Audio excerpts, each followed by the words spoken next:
ask questions of your leaders, teachers, and preachers. Far too long you have stumbled in darkness searching for light.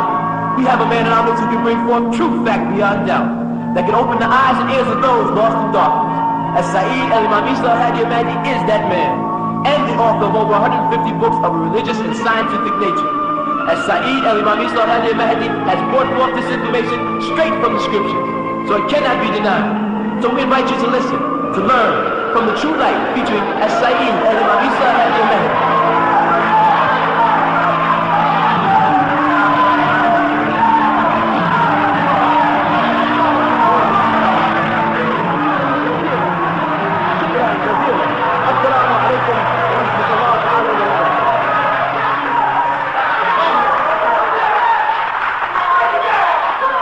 نشهد أن لا إله إلا الله وحده لا شريك له الحمد لله رب العالمين الحمد لله الوالي الكريم وصلى الله على أنبياء أجمعين والمسيح والمهدي والمجدد لمن مرسلين. Are we not the bearers of witness that nothing would exist if Allah didn't create it, and that He is alone and has no partners, and that all gratitude is for Allah subhanahu wa ta'ala, the sustainer of all the boundless universes.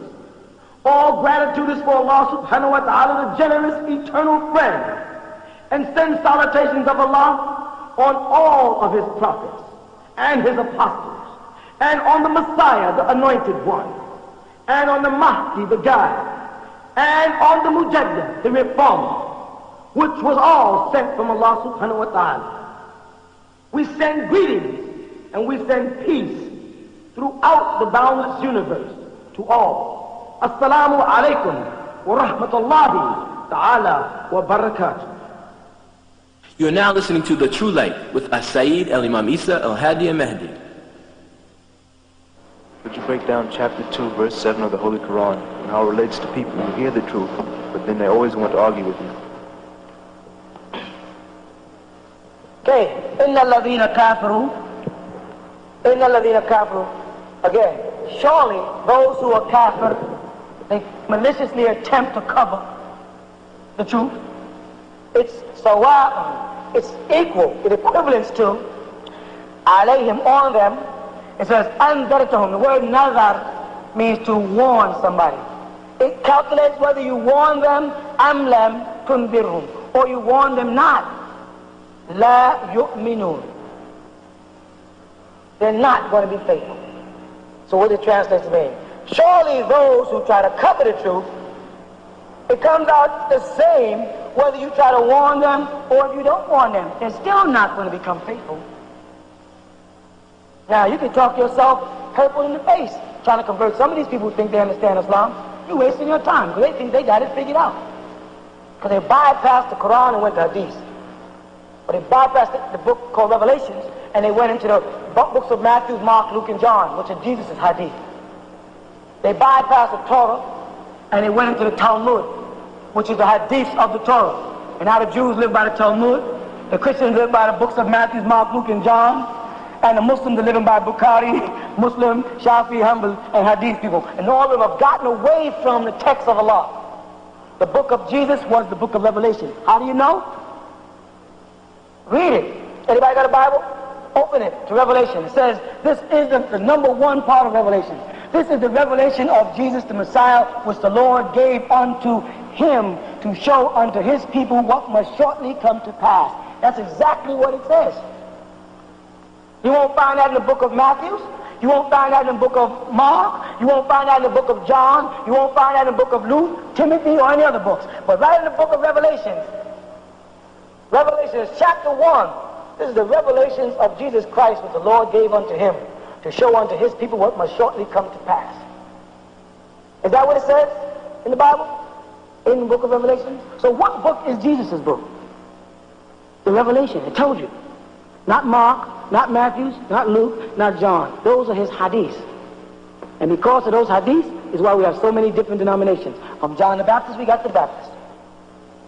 That the Pentecostals from the point of the Pentecost. 7-day Adventists for the 7-day advancement of the angels. Jehovah's Witness for Jehovah, it shall be my witness. People took these books, was not the book of Revelation, you see. and derived the names of their congregations from them. Now, instead of going to the book to get their name, here we go. Masjid Taqwa, Master Fair, Master Jamia, Community Mosque, Masjid Ikhwa, the Brothers Mosque, Yasin Mosque. The Yasin is a symbolic meaning of Allah. None of these are in the Quran.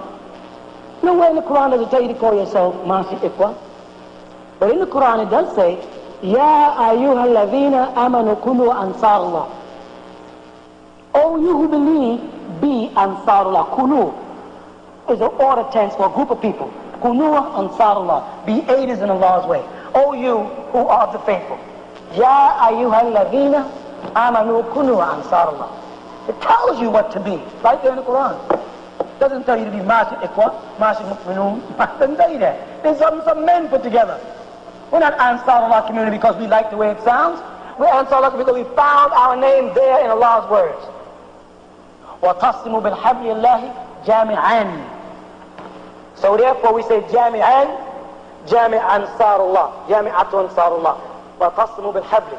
وَتَصِمُوا, grab a hold of the habl Allah, of the rope of Allah. وَتَصِمُوا بِالْحَبْلِ اللَّهِ, as a jami'an, as a community.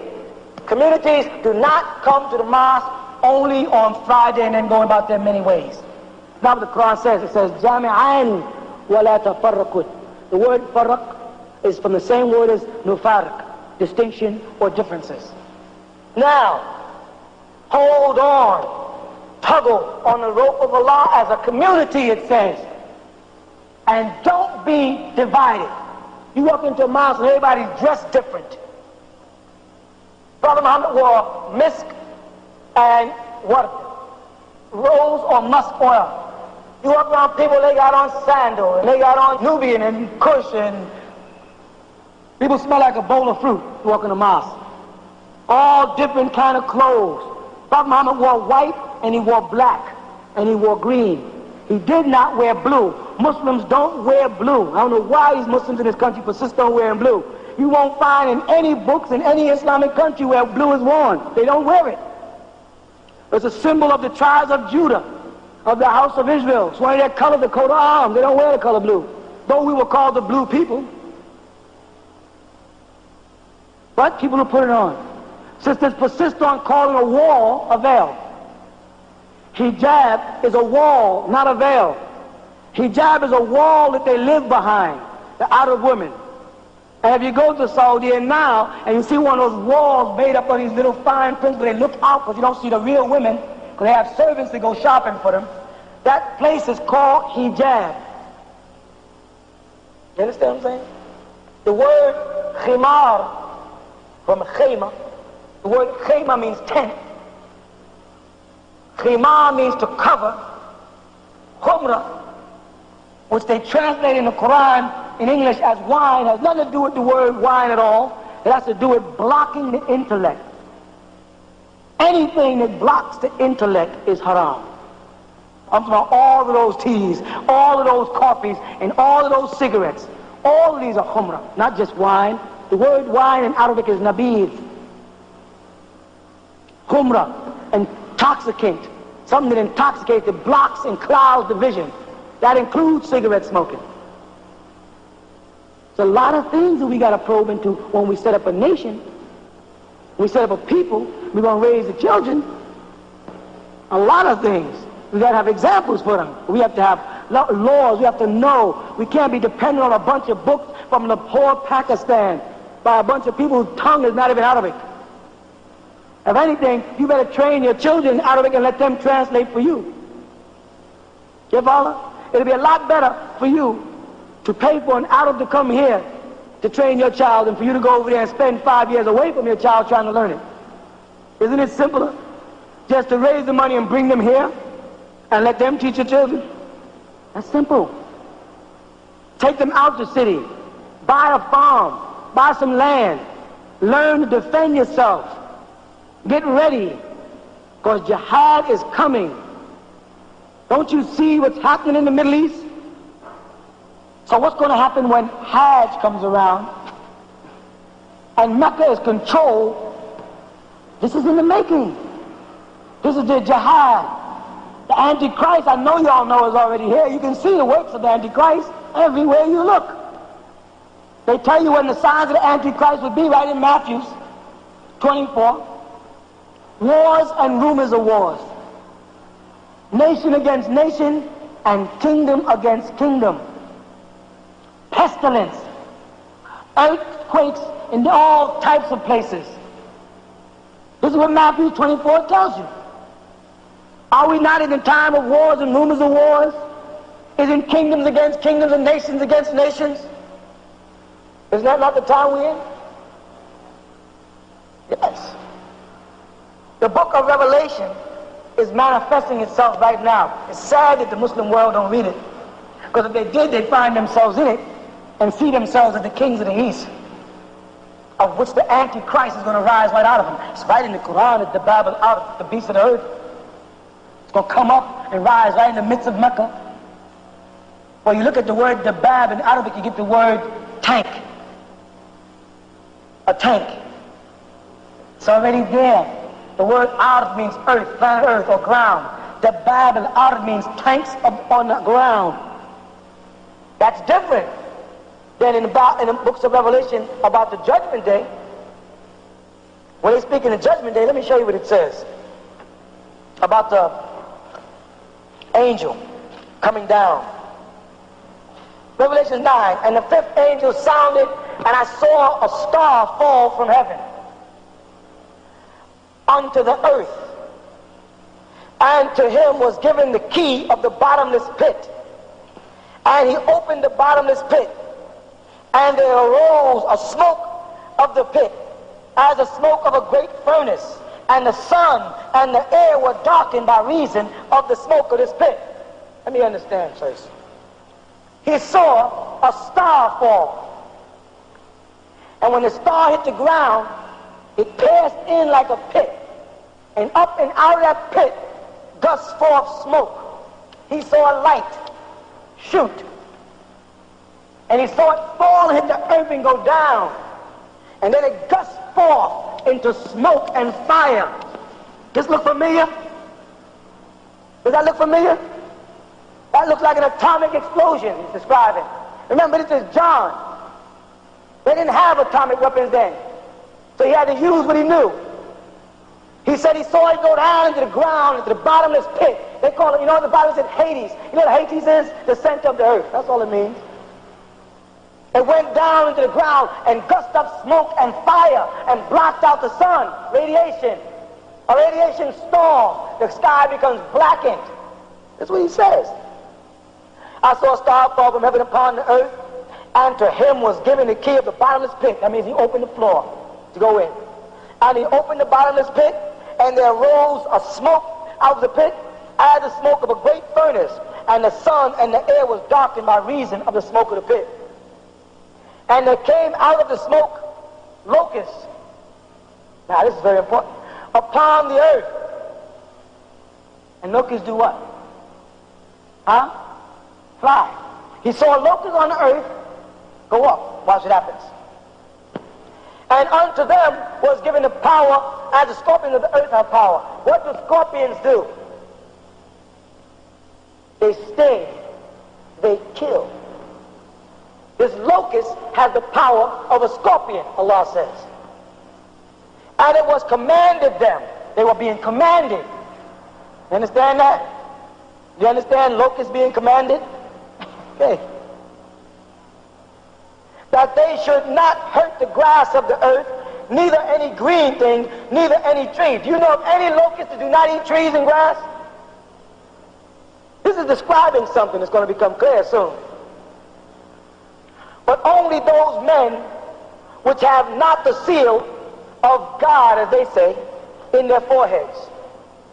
And to them was given that they should not kill them, but that they should be tormented 5 months.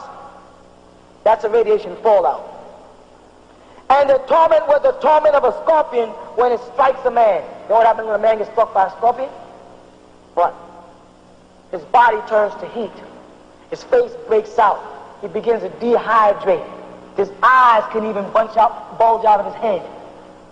You know what that is? The same thing that happens when radiation falls out. the body feels like it's on fire. The body begins to turn inside out. But they're going to tell you that these are not locusts pretty soon. And in those days shall man seek death and shall not find it. Why is man going to seek death then? Because after radiation fallout, the condition of the world and the condition of people who are disfigured from it, people are going to want to die and they're not going to be able to. People are going to seek death and can't find it.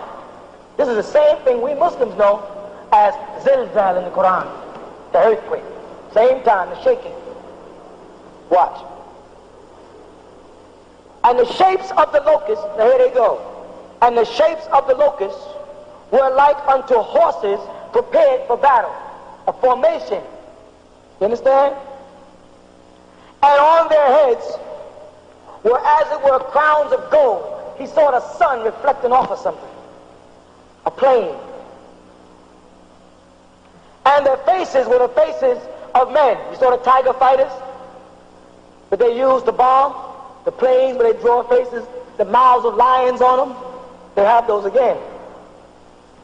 And they had hair as the hair of women, and their teeth, is the description of the drawing, were as the teeth of lions. He's describing a plane, a fighter plane. This is what John saw 2,000 years ago. There was no planes, so he described them as locusts, flying in formation and shooting off something that stung the earth. But this happened after a great one fell and made an atomic explosion, which means there's going to be a first bomb, which is not a regular bomb, it's a nutrient bomb. Why? How do you know? Because it says it won't be hurt nothing but men. It won't destroy the plants or anything but men. Neutron. Before the neutron bomb was even thought of, this man saw this vision. All right? They had breastplates, as were the breastplates of iron. Have you ever seen a locust with an iron plate? What did John see? John saw planes flying in formation. He saw a plane shoot a star upon the earth in a great explosion. And then he saw it moving across the earth and take light into the sky in formation by command of someone. And stinging the earth and stinging men. But the bombs that they dropped did not destroy any of the plant life, only human beings who did not have the mark of the Almighty.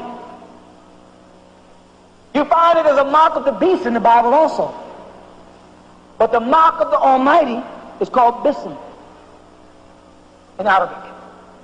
The mark that a Muslim gets from prostration, that don't mean go burn your head. It's not the mark by burn your head, it's the fact that you rise for prayer. Yuqinu salah. That's what it's talking about. Because Jesus said in Matthew chapter 5, verse 9, blessed are the peacemakers, for they shall be called the children of God.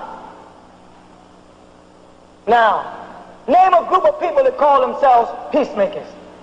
Christians call themselves the peacemakers. It says, Jesus said, because they believe in Jesus, blessed are the peacemakers, for they shall be called the children of God, which we know they mean Allah Ta'ala. You say the word Muslim, you know what you're saying? Muslim, one who's of peace, not one who submits. Musallam, the shadda ala lam, is the one who submits. That could be used if I get you in a headlock. I can say, tasallam, you surrender. The word Muslim with lam alif means one who's of peace. Al-Islam means a peaceful state. Jesus then told his followers that Muslim was going to come right out of his own followers. How many of y'all were Christians in some form or fashion? And now you're Muslim. Jesus said, blessed are the peacemakers, for they shall be called the children of God. He was talking about the coming of Islam. He spoke about the comforter, the Prophet Muhammad sallallahu alayhi wa sallam, as Ahmad, praised, illustrious. And unto him shall be the gathering of the people. For he shall not speak of himself, only that which he hears shall he speak, the book of St. John says. And he shall glorify my holy name. Did not Muhammad in the Holy Quran, by leave of Allah Ta'ala, glorify Jesus? He did. He said, I raised certain prophets in certain ranks and put them above each other like Jesus. Refer to the Holy Quran, chapter 2, verse 253. But it says, Muhammad sallallahu alayhi wa sallam was the comforter of the book of St. John's. Muslims are the peacemakers of the book of Matthews. Was Jesus a Muslim or a Christian? It says in the Bible, Jesus went into the garden and fell on his face and prayed. You tell me one denomination of Christians did fall on their face and pray. One. Tell me one. Tell me one denomination of Jews did fall on their face and pray. You can't. Can you? But they said Jesus went into the garden and fell on his face and prayed and said, oh my Father, if it be possible, let this cup pass by me. Jesus was a Muslim. Jesus said to his followers when he came into the upper room, he said, Salam Lakum. He didn't say, Assalamu Alaikum. He said, Salam Lakum. Peace be to you. He told his followers that he'd have other followers later. When did he say that? He said the 144,000. He described them and everything. He said they will climb Mount Zion. You know what the word Zion is? Zion is a translation from the word Jerusalem, from the word Urushalam. You know what the word Jerusalem means? It's like saying Dar Salam, place of peace, abode of peace. He told you who his fathers would be and where they would be. He told you who would lead them. He said the Ahmed, the Comforter, would come. Now, why do they call Muhammad the Holy Ghost? Because Christians will say, no, brother. In the Bible, they call the Comforter the Holy Spirit. Why?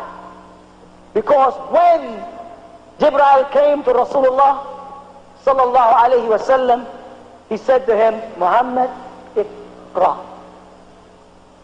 He said, Ya Jibreel, ma ana biqari'an, I can't read. So when Jibreel put the words of Allah Ta'ala in the afidah, not the qab, there's a difference. There's afidah for heart in the Quran, and there's qab. In the afidah of Rasulullah, he put the words in his inner heart. There, the spirit of truth resided. So Muhammad was the spirit of truth. What was his name? Muhammad Alameen. The faithful. You follow that? This is the Bible. I'm using the Bible. I'm not even talking. I'm off the Quran. I'm talking the Bible here. And in the Bible, Islam is talked about. You could see. And they had breastplates, as were the breastplates of iron. And the sound of their wings was the sound of chariots, of many horses running for battle. What is that sound? The roar of engines. John didn't know what an engine was back 2,000 years ago. He had no idea what engines was for planes, like the Concourse.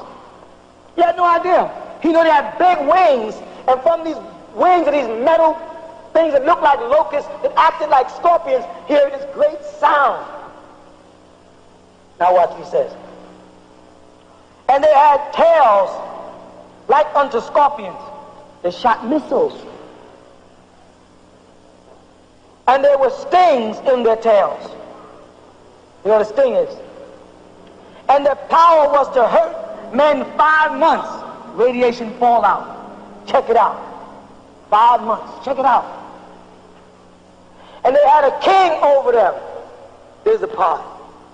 Which is the angel of the bottomless pit. You know who that king is of the bottomless pit?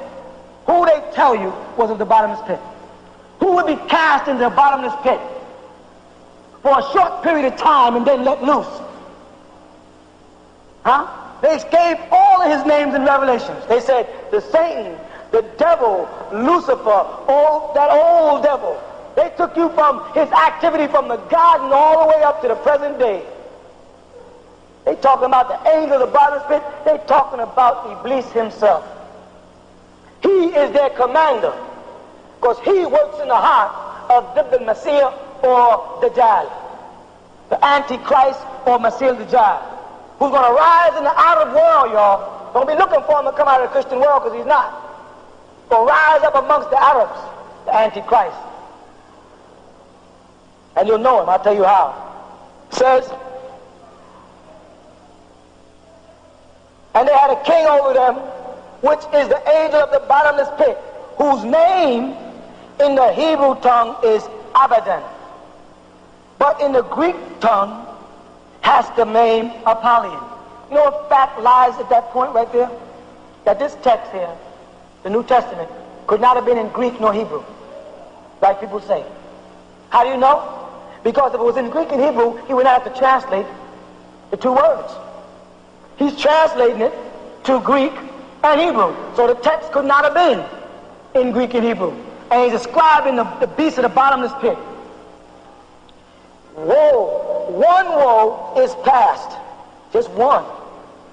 And behold, there come two more woes, more hereafter. And the sixth angel sounded out a voice from the four horns of the golden altar, which is before God.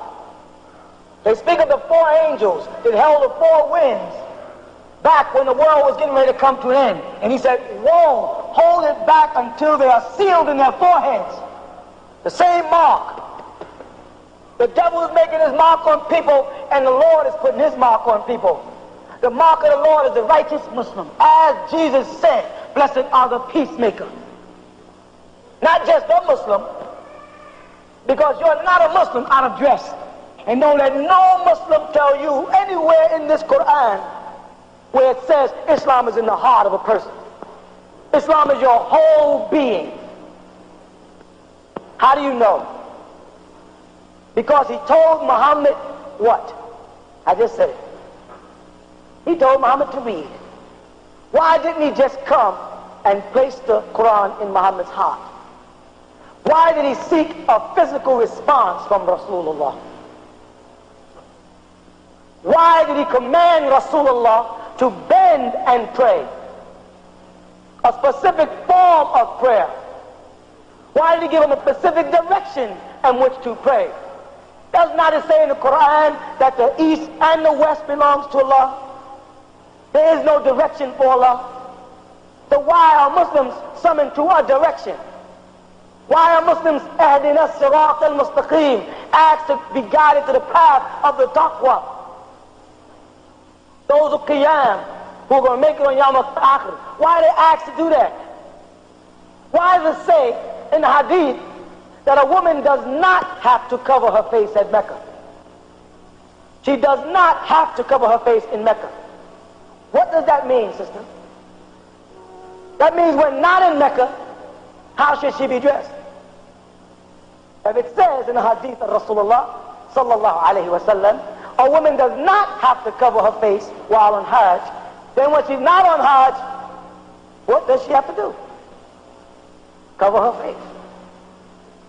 It describes the sunnah of Nabina Muhammad and how he dressed. It speaks about his taqiyya, speaks about his jalabiyya, it speaks about his imma, it speaks about his sandal and his oil even. How he clipped his nails so that it did not go past the fingers. How he clipped his bed so it did not go beyond the handspan. And when his bed turned white, how he put henna in it to tilt it back. How Aisha used to braid his hair every other night. This is in the hadith.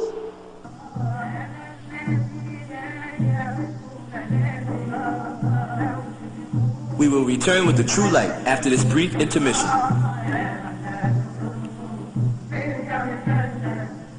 Yeah. Would you like to see the man behind the voice you hear teaching the total truth? He is there at the Hall of Knowledge located at 548 Hart Street, Brooklyn, New York.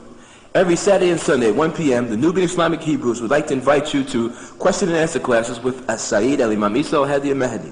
Come listen and learn. Hear the words of truth for yourself. Hear the answers to long-awaited questions. Also for your spiritual growth, an intricate design woven prayer rug designed by the hand of As-Sayyid al-Imam Isa al-Hadi al-Mahdi. Also available are prayer beads, incense, and oils. If you would like any further information on these items, contact the original tents of Kedar, 719 Bushwick Avenue, Brooklyn, New York, 11221. And be sure to ask for a listing of the most dynamic books in history, authored by As-Sayyid al-Imam Isa al-Hadi al-Mahdi. Now is the time to ask questions of your leaders, teachers, and preachers. Where did all the races of people come from? Why did John have to baptize Jesus at the Jordan? And why do the four Gospels contradict each other? The answer to these questions can be with only one man, As-Sayyid al-Imam Isa al-Hadi al-Mahdi, the man who has written over 150 books on such topics as, is there life on other planets? How were the pyramids built? What race was Adam and Eve? And was the Holy Quran made up by Muhammad, or was it a divine scripture sent from the Most High? And what is the difference between the spirit and the soul? The answer to these questions can be found in the most dynamic books in history, authored by As-Sayyid al-Imam Isa al-Hadi al-Mahdi. These books can be purchased at the original tent of Kedar at 719 Bushwick Avenue, Brooklyn, New York, 11221.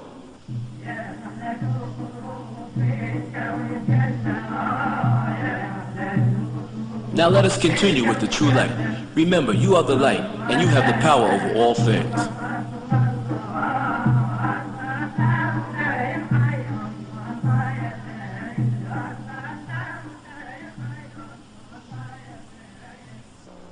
These are physical descriptions of the life and practice of our Apostle Muhammad sallallahu alaihi wasallam. How he dressed, how he ate, how he sat, how he laughed, how he pointed, how he talked. All of these things are mentioned in detail in the Sunnah. And he said to us, I left you with only two things, right? Two things I left you with. The Quran and my Sunnah. And then he said, do the opposite of the mushrikeen. Who are the mushrikeen? Anyone who does not believe in Tawheed, wahdahu la sharika lahu, is mushrikeen. You know what? It's sad. There's a whole lot of Muslims that are mushrikeen. Because they've now got Allah up here, and they put Muhammad here, right next to each other. Huwa Allah alladhi la ilaha illa huwa. It doesn't always have to be La ilaha illallah Muhammadur Rasulullah. Huwa Allah alladhi la ilaha illa huwa. Huwa wahdahu la sharika lahu. You don't compare Muhammad, our beloved prophet, to Allah in any way.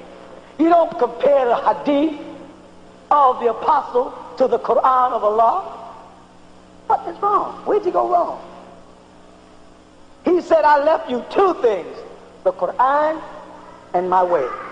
Which one was first? The Quran. The Quran tells a Muslim how to dress. Tells a woman how to walk. It tells a woman, don't walk enticingly. Don't walk heel-toe. It says, don't put your heel down and your toe, because it'll cause your adornments to move. Meaning the woman would switch. So when you see a Muslim woman sleep, they say, stop switching. She's supposed to know that. It tells a woman to cover her face over her bosom. He was talking to a man when he pointed to her sister's face. Salma came to him with a thin dress on. And Rasulullah said, take that off. That's the likeness of what should be a curtain in a mosque. And made her take off this thin dress they gave her. And when she came back, the man said to her, well, I said to Rasulullah, how should a woman dress? And he said, only that, that, and that. You don't find in the hadith any place where it says her face should be revealed. He pointed there, there, and there. He does not say anywhere a woman's face should be exposed. You understand? He said to protect her adornments, her beauty. What is the most beautiful part of a woman according to the hadith? The hadith said the most beautiful part of a woman is her face. You understand that? He's telling them what should be covered and what should not be covered according to the Quran. And if you do like I have done, I've been to Sharq al-Awsat. That means I've been to Saudi, I've been to Iraq, I've been to Syria, I've been to Turkish, I've been all over the Arab world and studied in 3 different countries. I studied in Medina, I studied in Egypt, and I studied in Sudan. And when I leave the city and I go into the bush or the desert of any country, any of them, you find a woman with her face covered. In the bush, not in the city where they've been influenced by modern scholars, everybody trying to become Christians. But you go into the bush of Morocco, you see women with their face covered. Now here's the point. I've heard Muslims say that is tradition and that is custom. Right? But here you are in Saudi here, and a woman got a veil on. And way over there in Morocco, and a woman got a veil on. And way over there in Algeria, and a woman got a veil on the Sahara. You understand? And the men dress differently. If it was a custom of the country, wouldn't the men and the women be dressed the same? When you go to Sudan, you see the men wear a certain type of jalabiya and we wear a very sloppy imma, as you would call it. All sloppy. The women wear thobe, wrapped around. You go to Morocco, the woman wears a jalaba, has a split up side here, has a little hood on the back. The men wear a thing called a jubba, which is a jalabiya, which is very similar to this one here, with a silham, which is like a cape with a hood they put on it. All these men have come out with these fine little minute differences in their dress. But all the women wear the veil. Now let's look at it. Is the native language of Pakistan Arabic? No. Is the native language of Saudi Arabia Arabic? Yes. Is the native language of Morocco Arabic? Yes. Is the native language of Algeria Arabic? Yes. Is the native language of Libya Arabic? Yes. Why is it that Pakistanis can tell you all in their hard Pakistan books that you don't have to wear a face veil? And you can look into the Arab magazines and see women with face veils in Arabic-speaking countries. Where did they get the idea? Tell me, anybody. Where did the veil? Don't tell me the Turkish, because the Turkish didn't have nothing 200 years ago. Where did they get the idea to cover their face from? Tell me where the idea came from. And how it ended up on 4 different continents. They must have got it from something that they all have in common. And what is that? The Quran. Because the Moroccans in Maghribi, they have their own customs and traditions. You understand that? The women, the marriage, the divorce, everything is different. No, none of them follow the Sunnah of Rasulullah. They have their own customs and traditions of everything. But then when it comes to dress, all these women found their way to the veil until modernization and modern scholars even, modern Islamic scholars pop up on the scene. Don't let nobody tell you that that's because Islam is in your heart. Islam is not in your heart. Islam is in your ruh, in your soul. Islam is in your nafs. Islam is in your spirit, in your essence, not merely in your heart.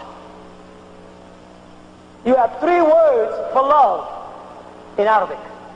This is what happens, why it's so important. You have hib, wood, and ishq. 3 different words for love. When you express compassion, it's wood, from the word Dawood or El-Wadud. When you like something or like the way it was done or like how it's done, it's hib. When it's a total control over the whole being, it's ishq. Which one of these 3 do you have in your heart? You understand what I'm trying to say? They're lying to us. Islam is not just in your heart. You have to practice Islam. The Prophet Muhammad said in his hadith that you're going to know the people of Dajjal because they're going to have the sign of a kafir on their forehead. Some Muslims are really looking to see some people with a K on their head. They really think so. You know what the sign of a kafir is on the head? If we were walking down the street and a man was coming down the street, he had a blue suit on with brass buttons, a gun, and a big silver thing, what would he be? If he had on a green suit, fatigues, what would he be? Huh? Soldier, police. If he had on a white suit and a hat that sat up and had a little thing on the top of it, what do you think he was? A cook, a chef. You understand? How do you identify these people? Huh? By what they have on.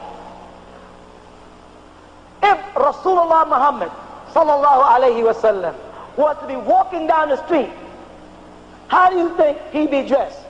Like the brother in the jalabiyah or the brother in the suit and tie? If Rasulullah was seen on the street, do you think he would have a clean shaven face, or do you think he'd have more than likely have a beard like this man has here? Huh? Based on the hadith, the sunnah, which describes him, which one do you think he'll look like? Him? Will he look like him, or he look like a person without a beard? Huh? And if those women followed him, you think they'd have on Jordache? Or do you think they have on long, loose-fitting garbs and covered bodies? Anybody ever go to the airport? See the Arabs coming in the groups every morning? All the women are veiled up, then they get in and they take them off. How, why, I don't know. But I know they'll know on Yom Akhir. So, when you see a person, you should know what they are. Correct? Now, he said, meaning Rasulullah alayhi salatu wasalam, that some of his followers are going to go over to the Dajjal. And they're going to be deceived by promises of wealth the Dajjal is going to make to them. This is what he said. Muslims in the Muslim world are making new deals and new contracts of progress with the Western Christian world every day. Every day. New trade laws, new everything. He said, some of my followers are going to go over to the Dajjal for wealth. And all the Dajjal makes appear wealthy is going to perish. And he said, you'll know them because they have the sign of the kafir. Well, who is the kafir but the Dajjal's followers? All right? Now let me describe the Dajjal's follower. Short haircut, no beard, suitcase, gray flannel suit, and tie and shirt. Correct? So if a Muslim is dressed like that, who is he dressed like? He's dressed like the polytheist. Will you be able to look at him and know if he's a Muslim or not? Huh? No. Should you be able to look at a man and know if he's a Muslim? Yes, you should know your brother in the dark as well as in the light. You should know a Muslim. You should see a Muslim 4 blocks away and say, that's a Muslim or that's a mu'minati. You should know that. That's why the Prophet Muhammad said, you'll be able to look at the Dajjal and see the sign of kafir. Because when you look at him, you're going to see a kafir. Now, there's what they call mutakhir in Arabic. When a Muslim has the right to say he's not Muslim to do something for Islam. This is a law that's in the Sharia. Where it came from, I don't know, but it's there. Say, for instance, you was a doctor, right? Or a pediatrician, and you operated on babies. And you came to me and said, Imam, if I wear my jalabiyah and my taghiyah to the hospital, I will lose my job. And I receive Muslim babies when they come in. You follow what I'm saying? What should I do? Should I tell you to leave the hospital and put the babies in the hands of the Yahudi, the Jew or the Christian? Or should I tell you to stay there, you follow that, and receive the babies in mutakhir? They had that also. Muslims were allowed to do things like that, to go amongst the camp. Salahuddin, you know who Salahuddin was? Of the crusade? Huh? How do you think Salahuddin was able to deceive the king? He lived with him, ate with him, cured him of his sickness and everything. How do you think he was able to deceive him into thinking he was not a Muslim if Salahuddin had to pray 5 times a day in front of the king? How? Huh? He had to pretend that he was not a Muslim. You understand that? To make the point. Read about the Crusades, you see it. It has happened in the history of Islam. But if you ain't got that as an excuse, then you better be in the dress of the Prophet Muhammad. Although Otherwise, you're going to be classified as Masih al-Dajjal's followers. If you think that your living here is to make money and survive and get rich, then you have went over to become a follower of Dajjal. You're doing the exact same thing the outer world is doing right now, selling out Allah Ta'ala. Here's that Mecca. Right now, Mecca is a business proposition. It's who got the money. And Rasulullah told us in the last day, he said, my people are going to make Hajj just because they can afford it. I met Muslim brothers in Mecca. I walk up to them. I say, Salaam alaikum. He said, wa alaikum salam. I say, Anta min way. Min aina. Say, huh? Min fayn anta. Go to dialect. Huh? Where you from? America. That's the kalam Arabic? You don't speak Arabic? No. How are you going to perform the rites? Or have a mutawa? This man, there's no such thing.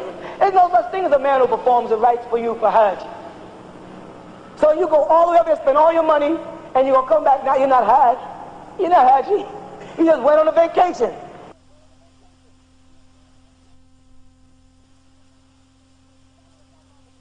That was the problem Muhammad said when he said, my followers will get to the point where they're walking up to Mecca. There are a lot of Americans walk around, I'm Hajj this, I'm Hajj that. They don't even speak the language. They couldn't have made the rights because they can't even read Arabic. And no one can do it for you. If a man can make Hajj for you, then a man can make Salah for you. I just say, listen, I can't make Maghrib. You make Salah through Maghrib for me today. I can't make it. Nobody can make Hajj, but Hajj is a prayer. I don't know where they came up with this new thing with the mutawaf. That means the men who run around and lead people. Half of them are not even Muslims. This is what you're up against.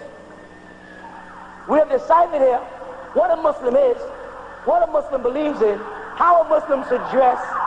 I'll take you to the Injil, how Isa foretold you're coming, how you are here. What are you waiting for?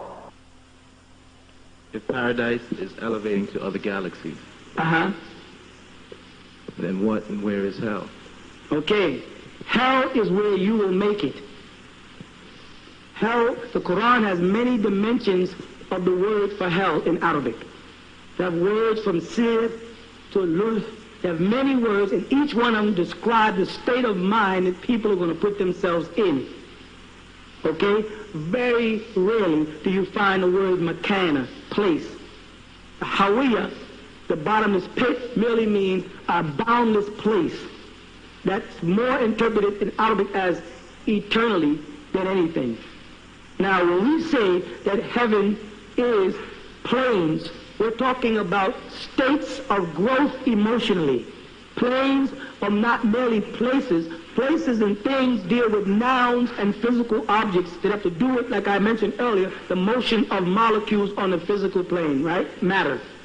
When you start speaking about the planes emotionally and man elevating to those planes, we're talking about his spiritual growth and the speed in which his etheric body transforms into a spiritual body and into a soul force. And at the rate it's moving, he'll begin to vibrate on different levels. The same way, this room, the room you're sitting in, the light could become so bright into your octave nerves would cut off. That does not mean the light is not there. It means it got so bright that you can no longer take it. It will just block out your ability to see. Man has to elevate again back to those states, and depending on his spiritual growth will determine what he as a spiritual being will create in his environment that Allah Ta'ala refers to as Jannah in the Quran. The garden. He doesn't call it a place, he calls it a garden, and describes things that people on a physical plane can identify with. Rivers flowing in green grass and couches laid for man, because to describe a spiritual state to physical people is next to impossible. So he has to give you likenesses on the physical plane that you can identify with. You follow that?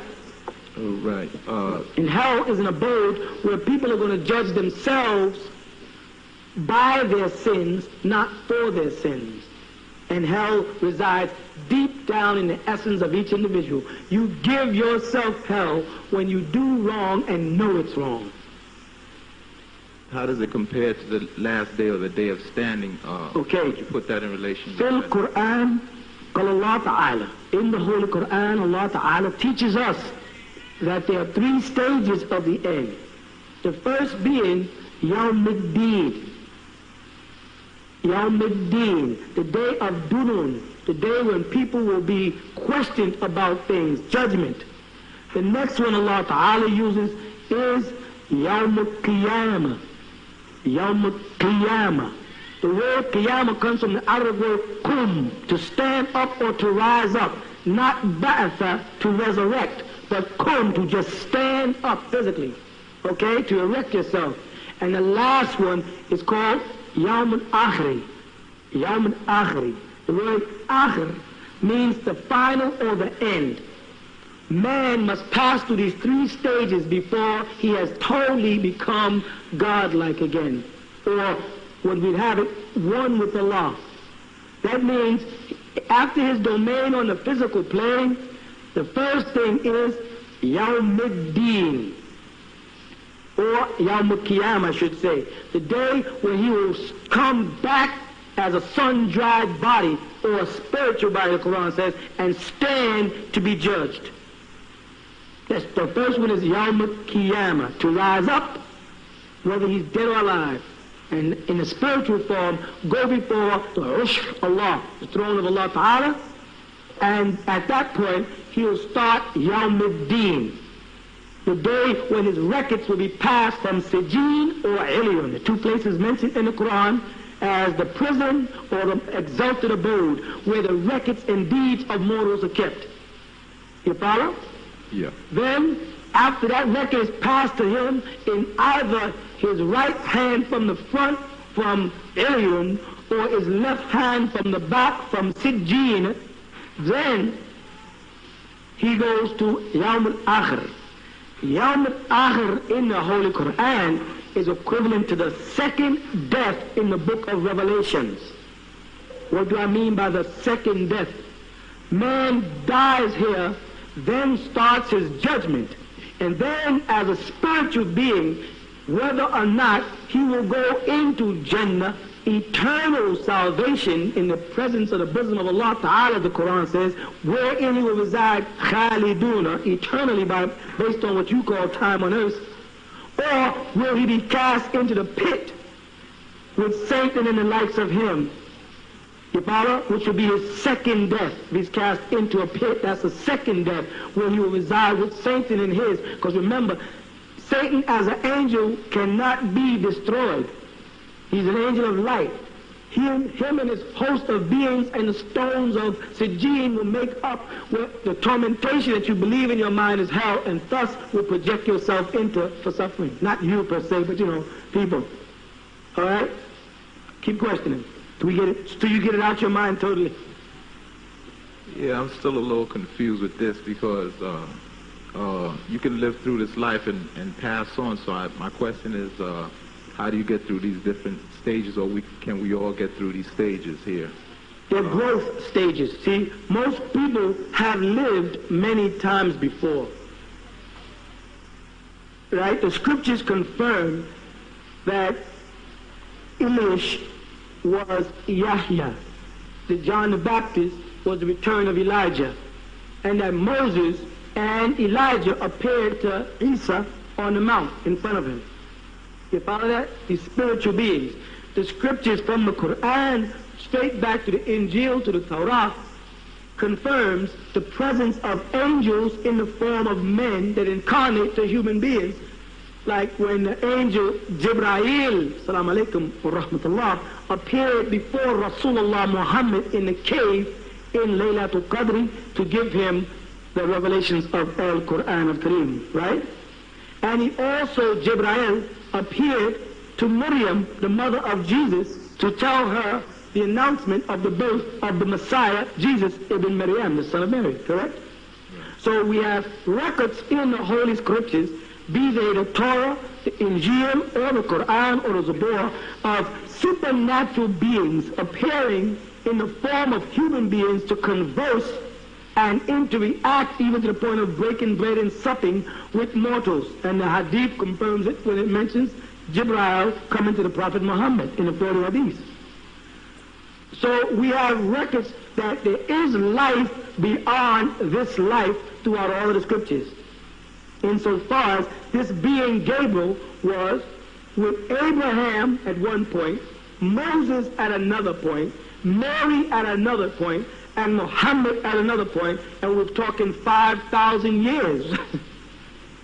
All right? And they always come with the same message. That man has to realize that he is one with the universe. He is one with the Creator, Allah subhanahu wa ta'ala, and must raise himself back to that state so that he can go back to where these beings came from. These beings, angels as they call them, are coming from some abode to deal with mortals. And they're saying that you mortals want to get back to that abode. So the answer to your question is, there are levels of aspiration that men have to go through when they can make a transition from a mortal being to an immortal being.